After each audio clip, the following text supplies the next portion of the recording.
अस्सलाम वालेकुम। Last video में हमने सप्लाई को डिस्कस किया था। आज की इस वीडियो में हम लॉ ऑफ सप्लाई को डिस्कस करेंगे। लॉ ऑफ सप्लाई क्या होता है? If the price of product increase, अगर आपकी प्राइस प्रोडक्ट की जो है वो इंक्रीज कर रही है, इसका मतलब है कि आपकी सप्लाई भी इंक्रीज कर रही है। और अगर प्रोडक्ट की प्राइस डिक्रीज कर रही है तो इसका क्या मतलब है? आपकी प्राइस भी डिक्रीज कर रही है। तो इससे हमें पता क्या चलता है? इसका डायरेक्ट रिलेशन है। लेकिन अगर हम डिमांड की बात करें तो वहां पे इन्वर्स रिलेशन था। अगर प्रोडक्ट की प्राइस इंक्रीज करती थी तो डिमांड कम हो जाती थी, लोग चीजें खरीदना कम कर देते थे। लॉ ऑफ सप्लाई के डिटर्मिनेंट में जो हमने कंप्लीट इस इफेक्ट को भी देखा था कि प्राइस के इंक्रीज होने से कौन कौन सी चीजों पे क्या क्या इफेक्ट पड़ता है। अब कैटरियस पेरिबल्स क्या होता है, इसे जो हम कंप्लीट डिस्कस भी करके आए थे अपने लॉ ऑफ डिमांड के अंदर। इसका मतलब क्या होता है कि दूसरी चीजें जो हैं वो कांस्टेंट रहेंगी, उनके अंदर कोई रद्दो बदल नहीं आएगा, वो सेम रहेंगी। हम अज्यूम कर लेंगे कुछ चीजें जो कि सेम है। तो कौन कौन सी चीजें अज्यूम करेंगे उसे अगर हम लोग देखें तो यहाँ पर है अजम्पशन ऑफ द लॉ।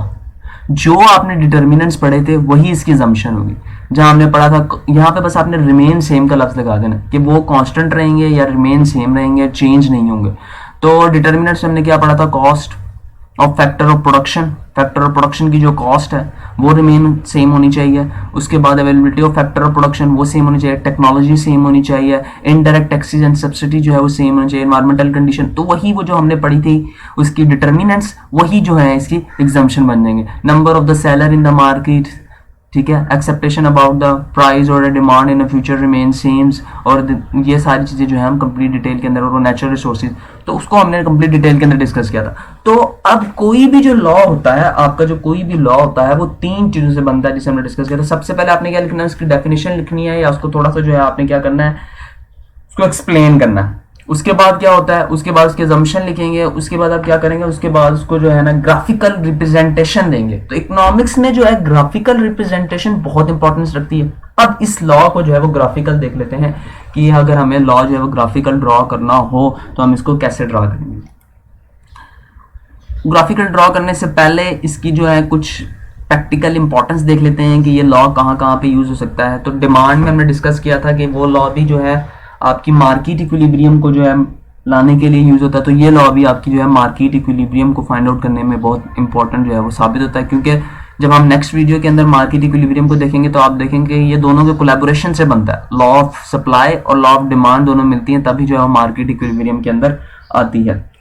अब अगर हम गौर करें तो क्या इसका ये फायदा नहीं है कि सप्लायर को पता चल जाएगा कौन सी चीजें बनानी है? तो ये भी इसका बहुत बड़ा फायदा है। सप्लायर वो चीजें बनाएगा जिसकी सप्लाई मार्केट में ज्यादा होगी, या फर्म वो चीजें बनाएंगे जिनकी सप्लाई मार्केट में ज्यादा होगी, या नया कोई सप्लायर मार्केट में आता है तो वो चीजें पिक करेगा जिनकी सप्लाई मार्केट में ज्यादा होगी। तो इसका एक ये बेनिफिट भी है, या कोई और बेनिफिट भी जो आपके जहन में आ रहा हो तो वो आप लिख सकते हैं। आपकी बुक ने जो है वो दो बेनिफिट ही डिस्क्राइब किए हैं जो कि मैंने आपको बता दी। अब इसकी थोड़ी सी ग्राफिकल रिप्रेजेंटेशन देख लेते हैं। तो ग्राफिकल रिप्रेजेंटेशन में सबसे पहले हमें क्या करना होता है? टेबल बनाना होता है।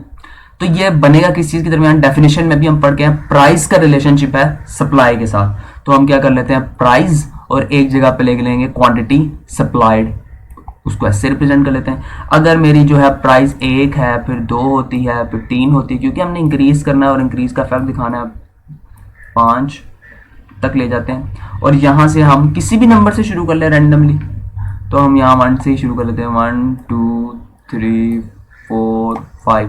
अच्छा, जरूरी नहीं है कि आपने यही नंबर लेने, आप यहाँ पे 10 ले सकते हैं, ठीक है, 20 ले सकते हैं, 30 लेते हैं, जरूरी नहीं है। इससे बस आपने कॉन्सेप्ट क्लियर करना है और खुद बिल्डअप करना है। तो जो हमने लॉ ऑफ डिमांड में जो हमने डायग्राम पढ़ी, जिस तरह वो डायग्राम बनती है कुछ इस तरह करके जो है लॉ ऑफ डिमांड में जो डायग्राम बनती है उस तरह की डायग्राम आपकी बननी चाहिए। यहाँ पे आप ग्राफ के जो एलिमेंट्स हैं, ये जो नंबर हैं, ये आप कोई भी ले लें तो आप उसकी भी प्रैक्टिस करें, और लॉ ऑफ ये जो आपका सप्लाई है इसका भी ग्राफ जो है वो बनाएं और उसको भी जो है प्रैक्टिस करें। अब इसका ग्राफ बनता कैसे, अगर हम उसे देख लें तो यहाँ पे जो है हम लोग पहले एक्स एक्सिस और वाई एक्सिस जो है अपना ड्रॉ कर लेते हैं ताकि हमें जो है आसानी हो जाए।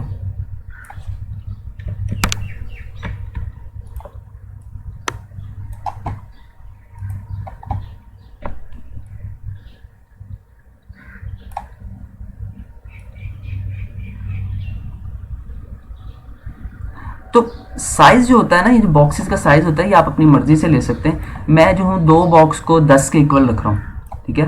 तो आप पे डिपेंड करता है आप किस तरह रखते हैं। पेपर में जो है आपसे एक्यूरेट तो नहीं मांगेगा कि आपको ग्राफिकल, वैसे आपको ग्राफ देता है ग्राफ पेपर, लेकिन आपने बिल्कुल एक्यूरेट नहीं बनाना, आपको बगैर उसके भी नंबर मिल जाते हैं। आप सादा कागज़ पे भी बनाएंगे तब भी जो है आपको उसके नंबर दे देगा। बस आपकी डायग्राम से समझ आनी चाहिए और डायग्राम की जो शेप है या शक्ल जो है वो सही बननी चाहिए।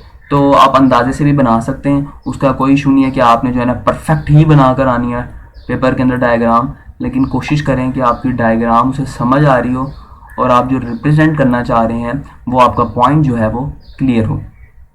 यहाँ पे हमारा 40 आ जाएगा और यहाँ पे करके कुछ हमारा जो है वो 50 आ जाएगा। तो इसकी लाइन जो है वो कुछ यूं करके ड्रॉ हो जाएगी। यहाँ पर एक पॉइंट आ जाएगा, एक पॉइंट इसका यहाँ पर आ जाएगा यहाँ पे करके, और ये वाला जो है 30 वाला यहाँ पर आ जाएगा, 40 वाला जो है वो यहाँ पे आ जाएगा, और 50 वाले की बात करूँ तो वो यहाँ पे आ जाएगा। अब इनको जो है आप एक लाइन की मदद से जो है वो मिला दें। तो ये जो आपके सामने लाइन आई है ये हमारी क्या है, ये हमारी बन जाएगी सप्लाई। सप्लाई कर्व को जो है वो एस से रिप्रेजेंट कर सकते हैं आप। नीचे हमने क्या लिया, यहाँ पे जो हमने क्वांटिटी सप्लाई लिया है तो हम यहाँ लिख देंगे क्वांटिटी सप्लाई, ठीक है, क्यू एस से मैंने रिप्रेजेंट कर दिया। यहाँ पे हमने प्राइस लिया, यहाँ पे हम प्राइस लिख लेंगे।